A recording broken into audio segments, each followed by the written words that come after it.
available to sa September 2. Yes, sa mga ka-DJ, makapanood na tayo ng Philippines. Sa September 2 na yan, pagkatapos ng FPJ's Batang Quiapo.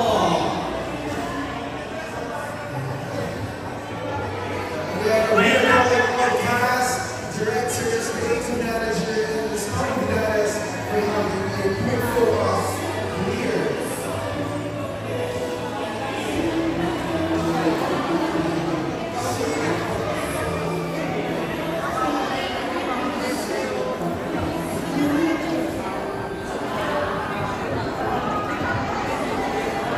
Ayan, grabe, parang mga naman natin, of course, ang mga cast and creators ng Lucky Hills.